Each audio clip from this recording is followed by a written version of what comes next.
In this video on the Avantis, I'm going to demonstrate the way I count it, 5 different methods for doing aux sends.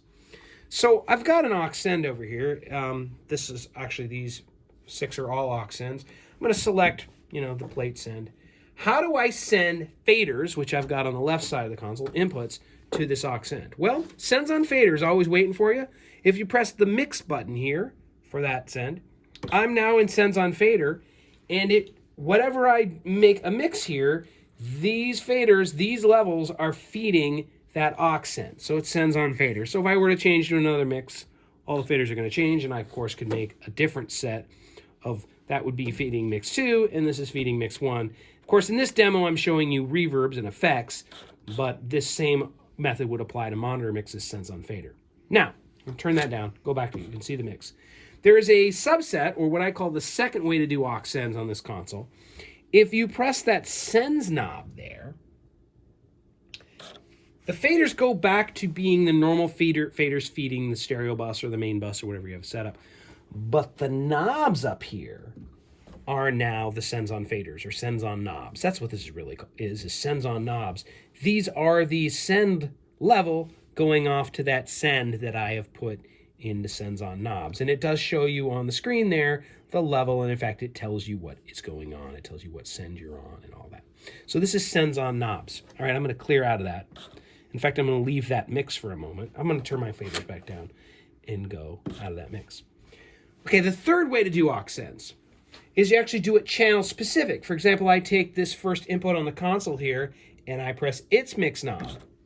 And now over here on my effects send masters, I can adjust this particular channel's level to effects 1, effects 2, effects 3, and effects 4. So these are the 6 effects sends for this one channel. So obviously if I go to another channel, all these faders bop down because I have not sent them to effects. Where if I go back to channel 1, there's the effects send. Now, the fourth way of doing this on the console, and this is kind of like the second method, if I press the sends knob, it took those fader levels and moved them up to the knobs. So what I've got here is one channel selected into mix, and on the knobs, the effects send levels, and the faders below are still doing levels to the stereo bus or groups or however you have those routed. So this is sends on knobs, but for one channel. Okay, one last method, method 5 for doing aux sends. You can come over here. This method is, we don't have to select anything on the mix buttons. We just select an input, and we go to the routing tab. And this shows you all of your aux sends as well as effect sends and matrix sends and all that. And you can scroll up or down, and you can easily grab one. For example, effect send 1, which is my plate here. I could click on it, select it, and then I can use this knob here to adjust its level. I can easily make it pre or post or turn it on or whatever. And I find scrolling a little slow during a show, but jumping just by clicking here. In fact, this pink display here is showing me all the relative levels of those effect sends. So it's pretty quickly to go boom, boom, boom.